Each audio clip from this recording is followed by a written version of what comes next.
In the last lecture, we looked at some of Rembrandt's late paintings, mostly individual portraits and large works that were commissioned by prestigious organizations in Amsterdam, including guilds and the city itself, pictures that hung in prominent places. Now, despite that, a myth has persisted that in his last years, Rembrandt went down in the world. Now, that's true financially. He was a very poor manager and had gone bankrupt in 1656. But he remained the most important artist in Northern Europe in the 1660s. His portraits and his history paintings were still in demand among people who understood what he was doing. Today, I'm going to concentrate on this picture, the so-called Jewish Bride in the Rijksmuseum, and use it as a key to Rembrandt's interests in the last decade of his life, his painting technique in particular. But first, and as usual, I want us just to look.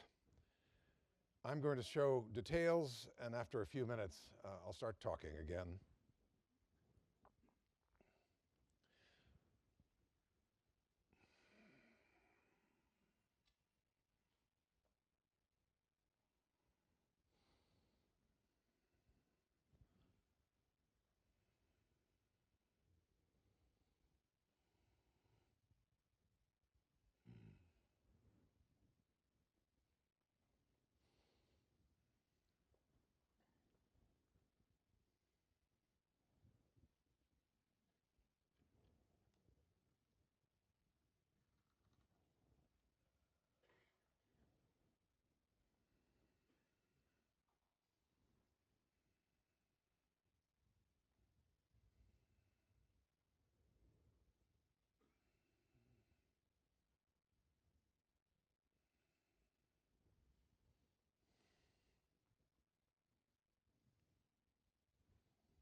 A man and a woman.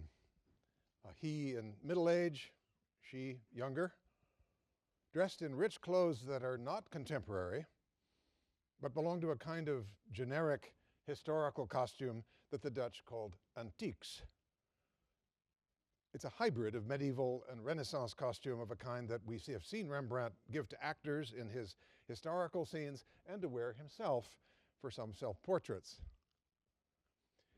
The man has a jerkin down to his knees with slashed sleeves of elaborately worked golden cloth. She wears a red skirt and a translucent bodice of batiste and a string of large pearls. He's embracing her in a protective or possibly possessive way. With one hand, he holds her shoulder, and with the other, he touches her breast. And she puts her hand on his. And with the other, she's holding something that was thought for a long time to be a flower, but now has been identified as a small orange, a fruit that symbolizes fertility. They incline towards each other. They look towards each other, but their eyes don't meet. Light plays softly across them, and it creates a sea of highlights on their clothes. The background is indistinct, but to the right we can make out a shrub in a pot and a wall, and in the center what looks like a niche behind the figures. Well, it's a scene of great tenderness, if not sensuality. But who is it that's represented here, and what are they doing? The first recorded title of the picture dates to 1828, when it was called Jephthah and His Daughter. It was an Old Testament subject, but not a very likely one, despite recent attempts to reinstate it. An owner of the picture later on thought it was a marriage scene, with the father putting a necklace on his daughter, the bride. Now, the bride idea may have been suggested by two of Rembrandt's etchings, which were both thought at the time to represent Jewish brides, but neither etching really did any such thing. In the 18th and 19th century, many of Rembrandt's pictures were thought to represent Jews. He was supposed to have had an especially sympathetic relation with Jewish people and chose to live in the Jewish quarter of Amsterdam, which in fact was not all Jewish, had a mixed population, and was prosperous and even chic. This deep affinity that Rembrandt is supposed to have had with the Jews, we now think has been very much exaggerated, and this was one of the many myths of Rembrandt's unconventional behavior. But the picture has had one biblical interpretation that's held up since it was proposed in 1925. It's believed now to represent the scene from Genesis, after God had sent Isaac and his beautiful wife Rebekah to live among the Philistines, who were the sometime enemies of the Israelites. Isaac was afraid that if the Philistines knew that he was her husband, they'd murder him to get his lovely wife. So he pretended to be her brother. Their true relationship was a secret. Later on, the king, Abimelech, looked out his window and spied them sporting. That's the euphemism preferred by the King James Version. Sporting as only married people do. The king chastised Isaac for lying about the relationship, but he warned his people to stay away from Isaac and Rebekah on pain of death. So what connected the painting to the story was this drawing by Rembrandt, a compositional sketch that shows what we see in the Jewish bride, a bit more compressed. The poses are pretty much the same. Both of them are smiling. The setting is somewhat clearer. And the drawing shows something important that we're missing from the painting. At the upper right, there's the king in the window, spying on them. Recently, Ernst von der Wetering has reported that the technical evidence from the widths of the canvas pieces and the absence of stretch marks at the top suggests that the picture that we have now has been cut down, and that Rembrandt's drawing indicates something like its original extent. In the bottom illustration here, you see the drawing copied in black and the extent of the original painting in red. Well, not everybody has bought the reconstruction. The Rijksmuseum curators look at the same evidence and they disagree. But in any case, the main changes were Rembrandt's. The potted plant moved closer to the figures and the king eliminated. Rembrandt didn't need to start from scratch to make his composition. He just needed to consult prints, as we've often seen him doing. Here are two prints. At the left, a Roman etcher working from a composition by Raphael, where Isaac holds her in much the same way, but with her leg, she is more demonstrative. Abimelech looks on from above. And in another version at the right, a Dutch engraver, where Isaac's hands do pretty much the same thing they do in Rembrandt's version. Compared to the prints, the sexuality in Rembrandt's composition is decorous. It's implied rather than spelled out. But at the beginning, Rembrandt had a different idea for her pose. An X-ray reveals folds in Rebekah's skirt here, the left. Folds in her skirt that show that originally she had slung her leg over Isaac's, just as she does in Raphael's composition. Rembrandt thought better of that, so he painted out by putting both costumes over it, and that's what we see now.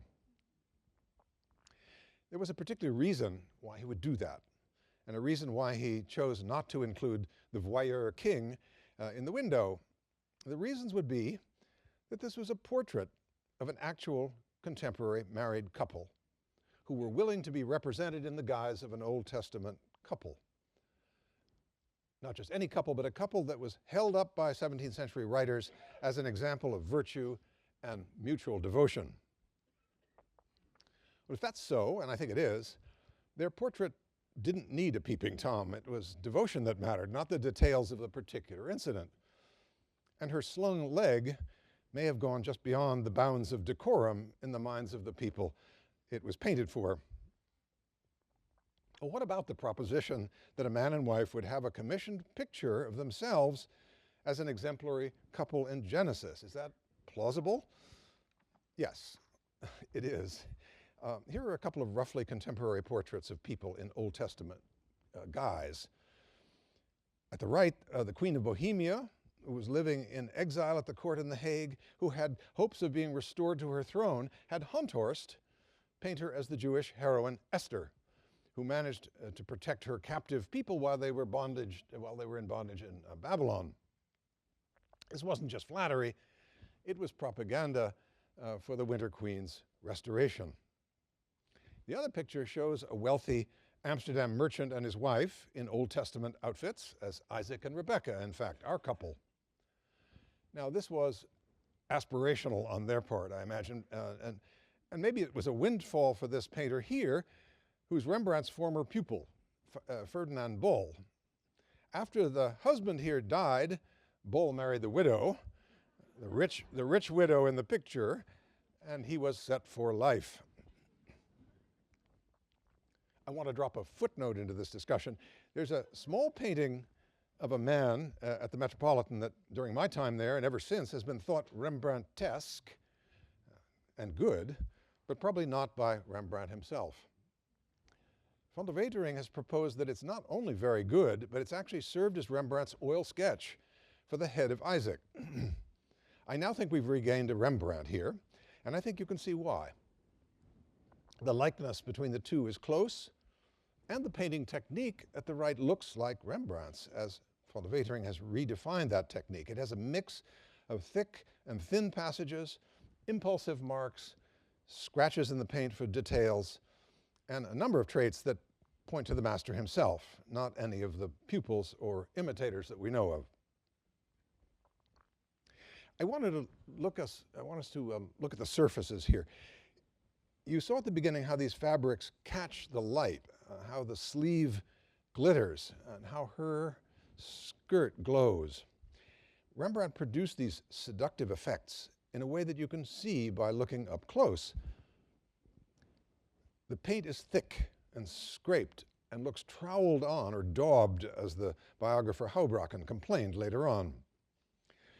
Rembrandt used a palette knife to make those high ridges here, which not only imitate folds in the cloth, but actually catch the light.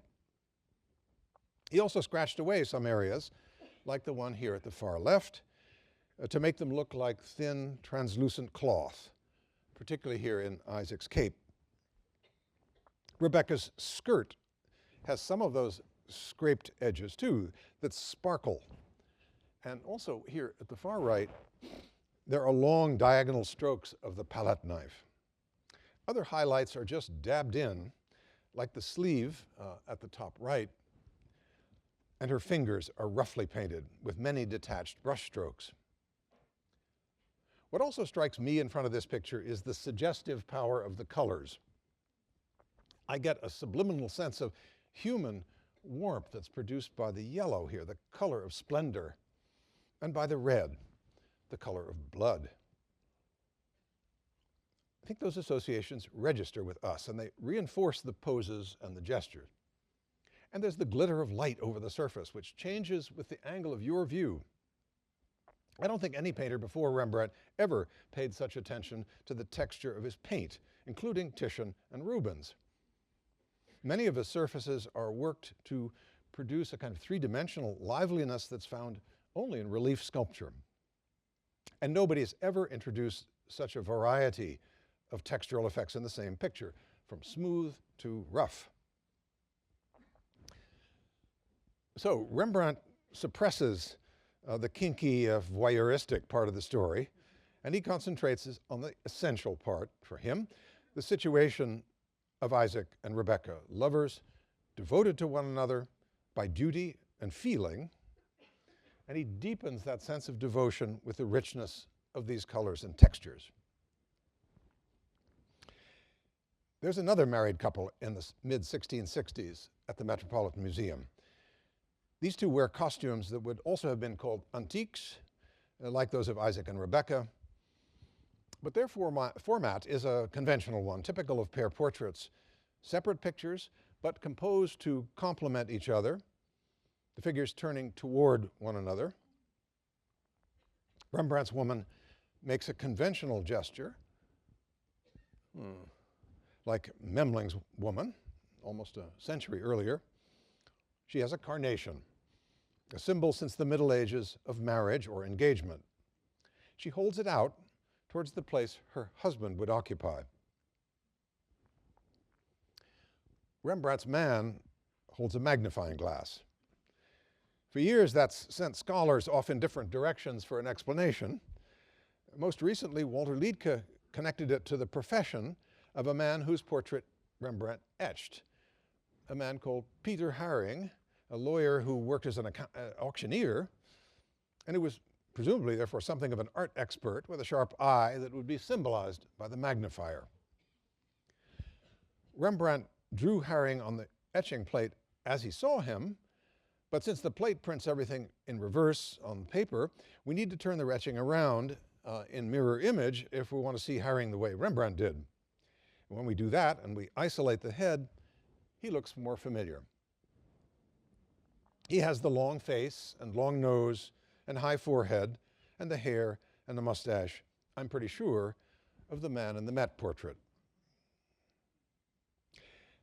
The man sits in front of a dark background, one hand on his hip, and the other hand, while it's holding the magnifying glass, is also gesturing towards his wife, which is a common thing to do in a pair portrait. But the cape over his arm here at the left may recall another image to you. Here at the right and the top, a picture that Haring himself sold at auction at Amsterdam in 1639, which was probably the highlight of his career, Raphael's portrait of the great Renaissance courtier Benedetto Castiglione. You see, Rembrandt made a drawing of it and made a note of the huge price that was paid for it. And you can see next to it, he adopted the pose for himself in an etched portrait of the same year. And he gave himself the ease and the confidence of a courtier. The pose he gave the cultivated connoisseur, Haring, is similar in the turn of the shoulder, the tilt of the head, the big cape, except, however, for the hands, which Castiglione and Rembrandt clasp in front of them. Around 1980, we found out that Haring had clasped his hands too, but then Rembrandt covered them up. Now, how we found that out is a story that might interest you.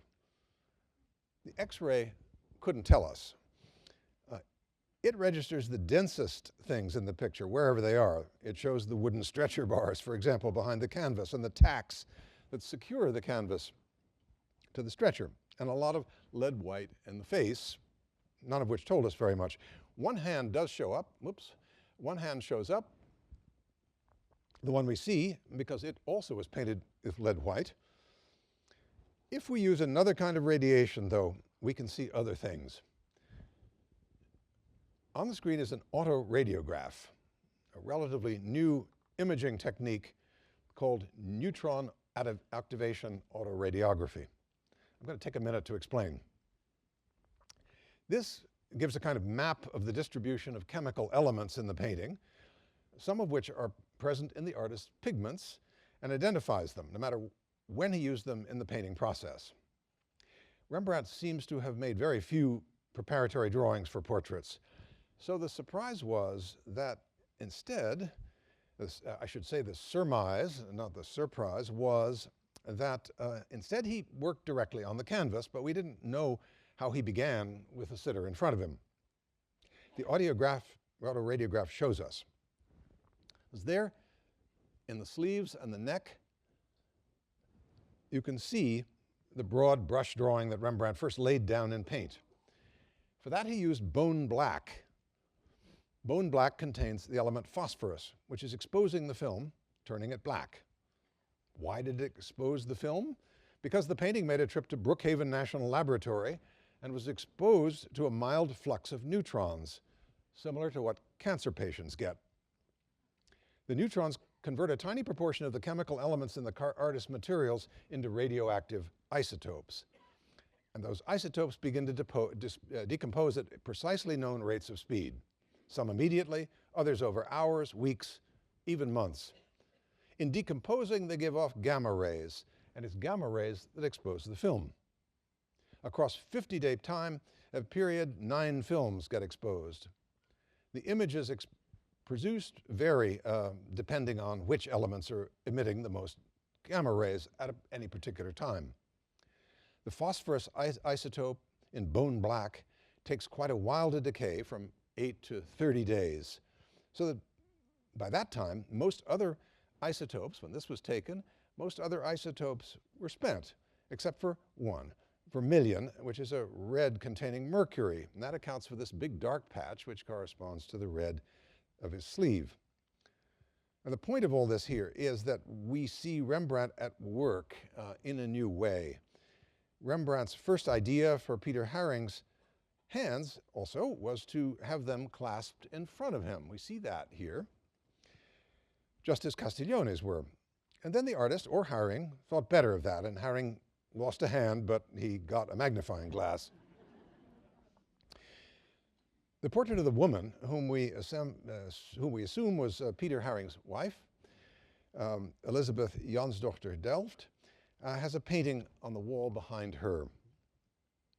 We can't make out the subject, but we can see the gold frame and a curtain of the kind that covered many pictures to protect them from dust.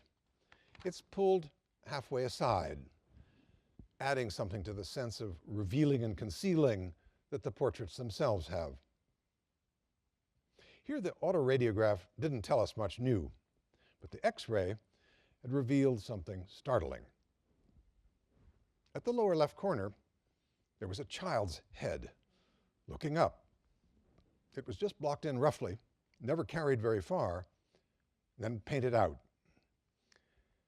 Either Rembrandt and his clients thought better of including the child, or they had a child who died while the picture was being painted. We won't know until we learn more about the lives of Peter Haring and his wife, Elizabeth Delft. These are two of the most sympathetic faces in all of Rembrandt's portraits. They look directly at the viewer with a combination of candor and remoteness that's tantalizing, but in the end, I think, impenetrable. She holds the carnation so we can see it, inviting us to witness the bond between them. He holds a tool of his trade that alludes to his expertise. She offers the flower of her dedication in an aura of soft light that gives it a tint of mystical significance. Rembrandt presents marital fidelity clothed in antiquity, as he does in The Jewish Bride. It's fidelity sanctified, you could say, by ancient tradition. Well, Rembrandt's historical awareness has been a theme in these lectures. His consciousness of being an heir to a long artistic tradition was certainly behind his uniquely large output of self-portraits.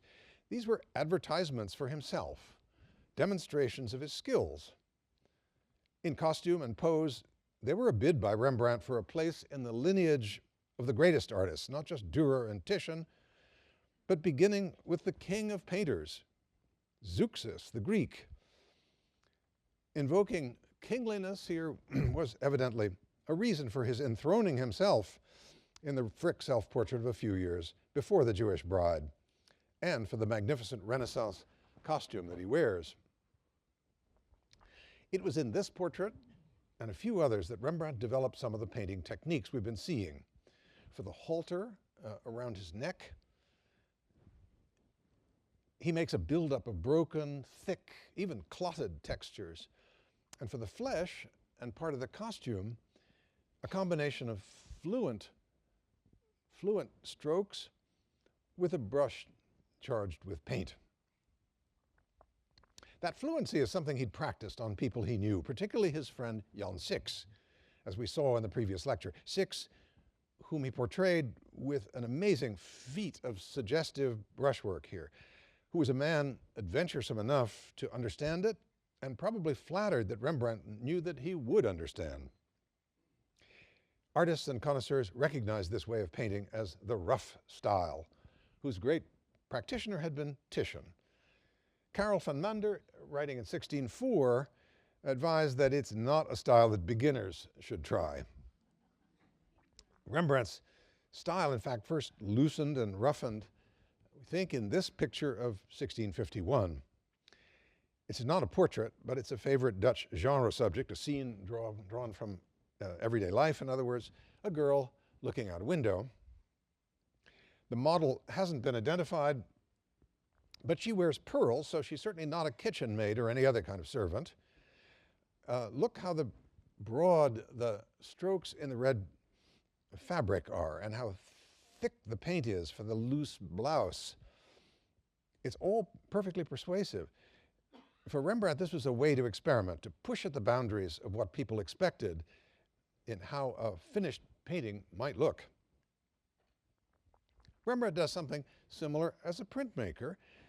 Experiments like this one, for example, that expand the possibilities of pictorial suggestion are part of Rembrandt's approach to printmaking, as you saw a couple of lectures ago. In this landscape, he uses the finest possible lines for the flat ground and the far distance, but to produce the shadowed foliage, he gouges copper out of the plate, which, when it's printed, gives a kind of haze to some of the lines and produces actual blots where he needs the darkest darks. Well, this is a kind of rough style for prints. The terrific variety of ink lines produces fictive textures and effects of light that are new in graphic art. He practiced this rough manner on pictures of his family, not just in painting, but also in drawing, sometimes using a brush to create a figure with just a couple of dozen strokes. The most endearing of these paintings for me are pictures of his young son, Titus. Here Titus is working at a desk. The trick of giving over almost half the picture to the front of the desk isolates the boy, it elevates him, and it hints at the size of his task as a student. The dangling pen holder creates an illusion of three-dimensional space. But what I remember most about this picture is that expression, unfocused expression, and its suggestion of distant thoughts, unreachable by us, but understood by all parents, probably. and the quality of the paint here, which is fluid here and there, but mainly dry and crumbly in other places, with not a stroke wasted anywhere. Rembrandt didn't lose his interest in biblical subjects or ancient history in this period. In the 1650s and 60s, he returned to subjects that he treated long before, but he saw them differently. In the same year that he painted Titus at his desk, he went back to the story in Genesis of Joseph, the virtuous young Israelite who was sold into slavery in Egypt and worked in the house of the Pharaoh's captain, Potiphar. Potiphar's wife tried to seduce him, grabbing his robe and trying to pull him into bed, but Joseph escaped, minus the robe. When the husband came home later, she lied and said Joseph had tried to rape her. That's what Rembrandt shows, the false story of the wife here, the husband listening, and Joseph's reaction of distress. For an etching 20 years earlier, he'd chosen an earlier moment where the woman is all desire and Joseph is all aversion. They're having a tug of war that's fairly comical and definitely salacious. The subject was usually treated in this way, as a struggle between temptation and virtue, but with more decorum. Here's at the top is a high Renaissance version and a contemporary Italian one at the left. To show the aftermath, as Rembrandt did, was unusual, but a lot more interesting, because it's about words, barefaced lies, in fact, which require convincing body language, good acting, in other words, and facial expressions, all played in a more subtle vein. The image of the screen is lousy, I have to say. That's the fault of the Berlin Museum, not Yale. It's a bad image, but it does convey something of the light falling on the bed, which is striking in the original. The bed, the false crime scene, which bounces up and lights Potiphar's face. And his beautiful wife here is a terrific villainess. She wears a splendid robe, her legs crossed and bodice a bit open, earnestly working on her husband, playing the abused innocent with no shame at all. Some of you will remember this etching and the story that it illustrates, the gripping adventures of Esther, one of the Israelite captives of Babylon, who had the good fortune to be chosen to be queen by King Ahasuerus, or Xerxes. Esther's father, Mordecai, fell afoul of the king's chief minister, Haman, who plotted to have Mordecai and all the Jews killed. The king didn't know about this, but he learned about the good deeds that Mordecai had been doing, and he asked his minister, Haman, how an especially virtuous man should be rewarded. And Haman answered confidently, with a triumph and a parade. Good, said the king. You do that for Mordecai, the Jew, and lead the parade yourself. Now this turnabout is what Rembrandt chose to show in the etching, which he made when he was painting the Night Watch, by the way, which is similar in the way he uses this great arch as a framing device and a background for the figures who surge forward. The evil Haman here urges, Haman leads this bemused Mordecai forward. The people bow down, and where up at the right you see the king and Queen Esther looking on. Haman's face is a study of conflict and anxiety as he's forced to humble himself in public and celebrate the goodness of his enemy. But there's worse to come, because Esther invites the king and Haman to a banquet. This is how a pupil of Rembrandt imagines it. Esther organizes this banquet and says that she's got a request for the king. He promises her anything, up to half his kingdom. She says there's a plot to exterminate all her people. He asks, who would do such a thing? She tells him, it's Haman. The king arose in his wrath and left the room. Then Haman pleads with the queen for his life. In this version, the queen points Haman out, as you see, and the guilty man wrings his hands, and the king looks like he was going to whack him with a scepter. A much better painter than Victor's, Jan Steen, made this subject a favorite. For him, it was an opera buffa with a large chorus and lots of color, and a trio downstage overacting their parts, a sort of zaftig queen, virtuous in blue, the hot-headed king losing it and arising in his wrath, and the overdressed, cowering villain Haman crumpled in his chair. In Rembrandt's own version, there is very little physical action at all, not even any eye contact. There's very little decor, not much light, just enough to pull the figures out of the dark and make the costumes and headgear worn by Esther and the king glow and sparkle. Now, of course, I have to say the picture is disfigured by thick yellow varnish, which is no fault of Rembrandt's, and we can hope that one day the picture may be cleaned. Esther is speaking, she's telling the truth, making the accusation, and awareness is dawning on the king, who listens and raises his scepter a little and grips it. The gestures are few, the facial expressions are subtle. But look how the shapes of the king and the queen make a kind of pyramid that pointedly excludes the guilty Haman, who's out there on his own, listening, making no move, no protest, simply looking down in shame. Geometry helps tell the story with the help of the light.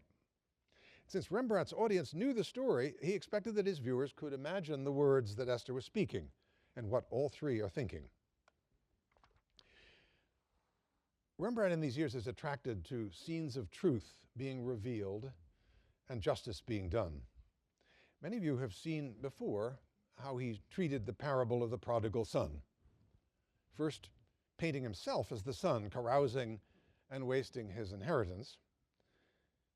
And he etched the son's return home to his father's house in rags, filthy, barefoot, where he's welcomed.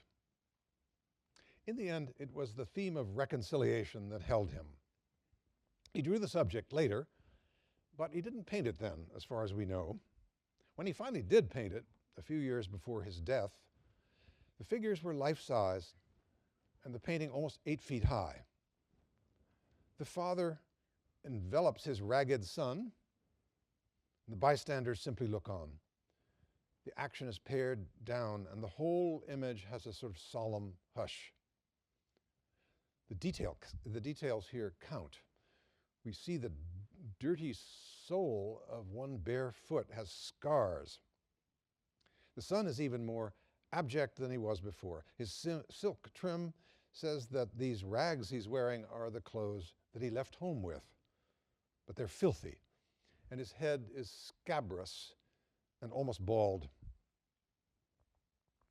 The parable in Luke describes a lot of action that we don't see. The father runs to the son confesses that he's sinned and is unworthy. The father orders his best robes and sandals and a ring for him and calls for a feast to celebrate. The virtuous stay-at-home son is angry at this and complains of the unfairness. His father tells him not to complain, but to rejoice that he who was lost has been found. Well, in this painting, all that's happened already, and his audience knew that it had. Rembrandt skips the commotion, the complaint, the physical action. What he shows is that repentance has brought forgiveness and pure reconciliation. In these last paintings, you've been seeing a pattern of isolation and introspection. There's very little physical movement. Compositions are planar, with simple geometries rather than spatially deep and complex, and many represent single figures, characters removed from their traditional dramatic roles in biblical and classical narratives, on stage, alone. This is where we ended the second lecture, with the climax of a famous episode from ancient Roman history, as told by Livy. Lucretia was a virtuous Roman wife who was tricked into submitting to rape by a son of the tyrant Tarquin the Proud. Rather than disgrace her family, Lucretia killed herself. Lucretia's relatives vowed to avenge her. They drove out the Tarquins, and the Roman Republic was born. Lucretia's example of heroic self-sacrifice was taught to pupils in the Latin schools that Rembrandt and his clients went to. It's a subject that was painted frequently. There were lots of models for it, but Rembrandt makes up action of his own. He keeps her clothed. He gives her a fabulous gold robe like the one that Rebecca wears in The Jewish Bride, and under it, a white chemise that suggests purity and a terrible red stain where she's pierced. Rembrandt makes her deathly pale, sad, and has her pull the cord that will bring help and bring the action to a close. Rembrandt painted a dozen odd saints and apostles in these last years, single figures, isolated, and lost in thought. And among them are several self-portraits, Rembrandt in the guise of St. Paul. I think Rembrandt was advertising a bond that he felt with the apostle to the Gentiles. Paul's letters did in prose something like what Rembrandt tried to do in pictures. Help people understand scriptures and respond to them with their emotions as well as their intellects, and to see in scriptures their duties to God and to each other. Here he wears the turban-like cap that he wore in the studio. The apostles are imaginary portraits, we could call them, most of which we can identify by the traditional attributes that Rembrandt gave them. He tried his hand at this kind of thing 30 years earlier. Here's a man with a dramatic expression who holds a knife. Pictures in this subject were cataloged in the 18th and 19th century under various literal-minded titles like Portrait of a Butcher, or a Barber, or an Assassin. And I imagine they sold better that way compared to their actual identity, which was St. Bartholomew the Apostle, who was skinned alive and beheaded in Macedon, where he had gone to preach the gospel. His gory martyrdom was a popular subject in Rembrandt's time, but mainly in Spain and Italy, but I'll spare you examples. Here in this small panel, Bartholomew looks anxious, even tormented, perhaps signaling some foreknowledge of coming events. A quarter of a century later, Rembrandt returned to St. Bartholomew, this time putting him in a chair, leaning forward, in conversation with someone.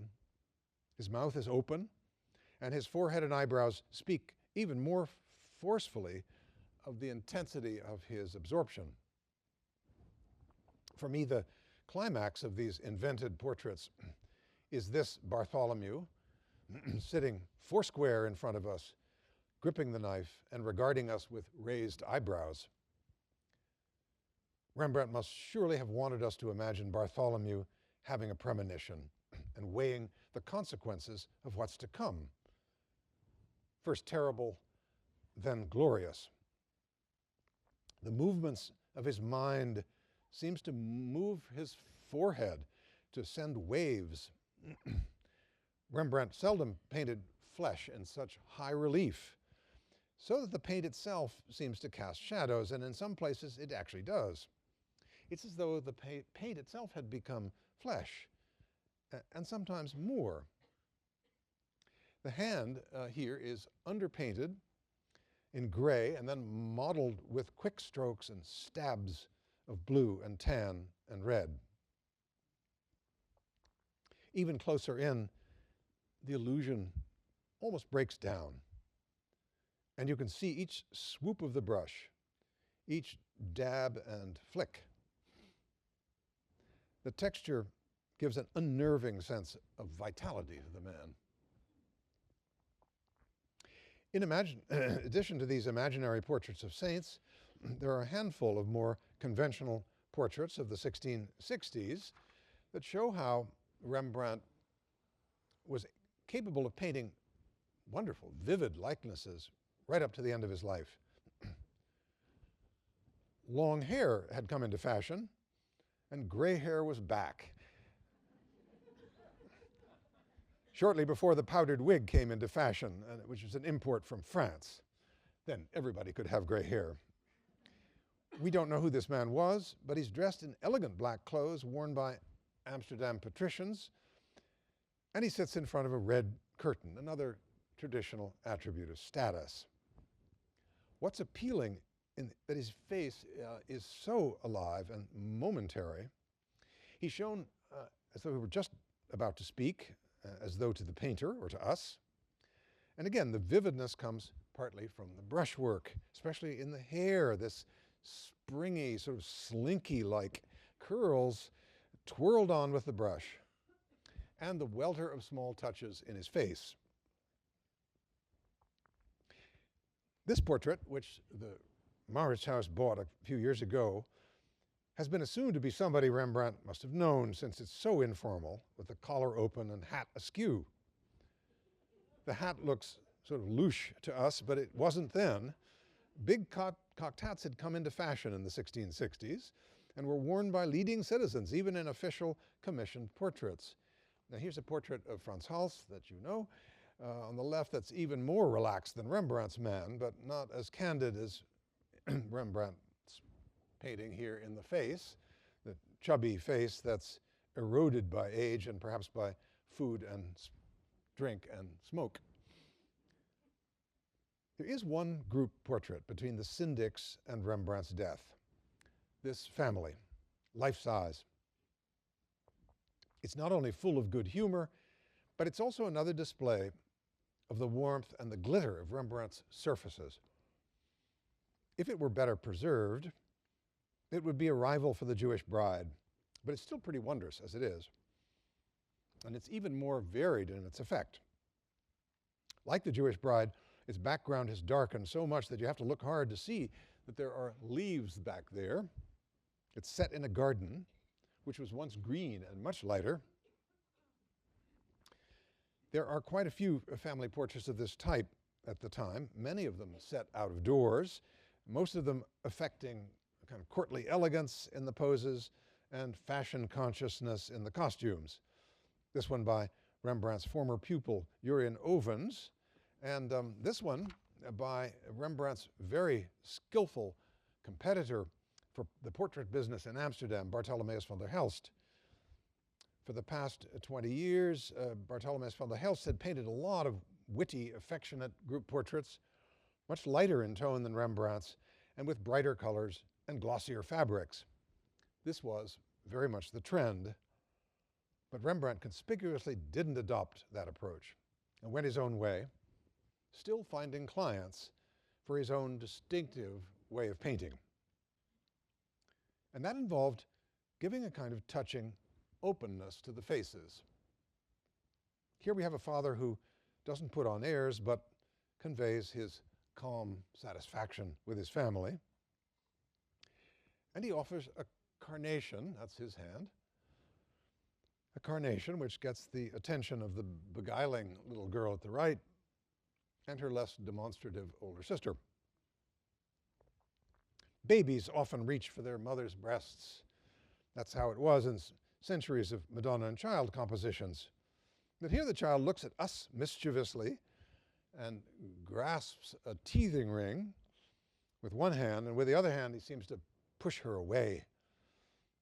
The mother indulges the child.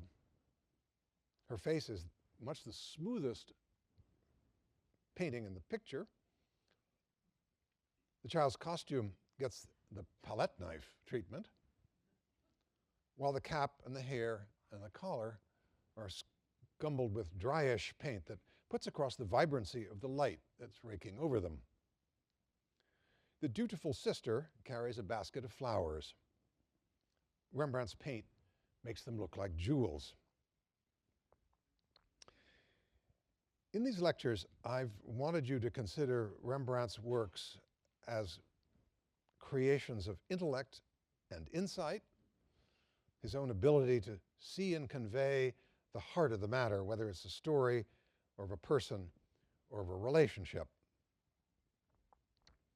For this relationship between two contemporaries of his, he finds a biblical guise. He identifies their devotion with ancient virtue. Virtue, as they and Rembrandt saw it, that was deeper for being aligned with God's laws. You've been seeing that Rembrandt achieves his purposes not only with his intellect and insight, but also with his hand and with the surfaces that the hand creates. He brings those surfaces to life by the sureness of his line and the force and the richness of the color on his brush. I've been urging you to look at Rembrandt's pictures slowly and closely. Give them a chance to do their work on you. As I suggested to you at the very beginning, make the guards nervous.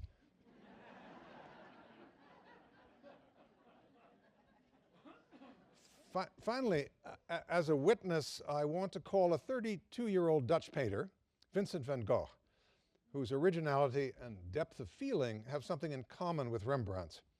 When he first saw The Jewish Bride in 1885, he said that he'd gladly give up 10 years of his life for the chance to sit in front of it for 2 weeks with just a crust of dry bread for food. There was a man who could make guards nervous.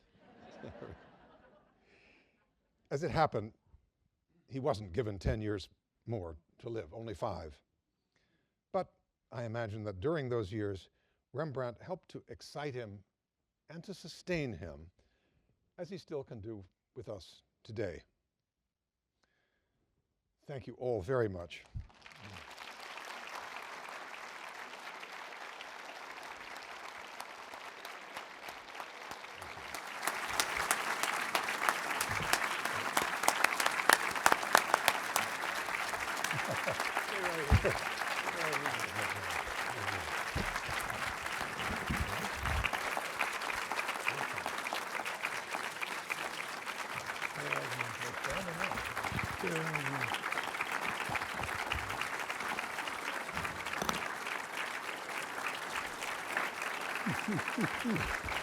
Get out of here. Get out of here. Ladies and gentlemen, before we go out into the lobby and celebrate with John, I just want to say on behalf of all of us how thankful and grateful we are to you, John, for sharing with us this wonderful series of lectures throughout the fall that have helped us both see and feel more deeply, and as you say, to look closely and enjoy the greatness of art in our midst. I want to just share with you a couple other quick thoughts about John that you may not know about how much he's meant to this place. He was first elected to the governing board of this institution in 1977. In 3 weeks, he will have served on this governing board loyally for 40 years. Not only that, he came back to the gallery in full force in the year 2000, just 2 years after I had arrived here, after he had concluded the wondrous construction of the Getty as its director and the vice president of the trust. And since returning to Yale in 2000, he has missed one governing board meeting. And what's most important, in the year 2000 was the year in which we decided we should balance the gallery's mission, giving its educational purpose and its collections equal weight. John helped write the new mission statement with me and other colleagues. Not only that, after that was written, we started in earnest to have a major collection committee and a major education committee. John was the first chair of the education committee. He has been an incredible guide to our students, both undergraduates. He'll be teaching, for example, a Rembrandt course this spring for undergraduates with Ms. Sutar, whom he's lectured with. And every fall he comes and mentors and helps our graduate student world teachers who teach from our collection, some 17 of them now endowed to do so, and the kind of close looking and careful thinking that you've witnessed here in this lecture series. All of you scamper up to the lobby, and he's going to come up in just a minute, and we're going to give him a little toast because tomorrow is his birthday. I love you, man. You've just been there. I do it for you. That's all. I wouldn't do it otherwise.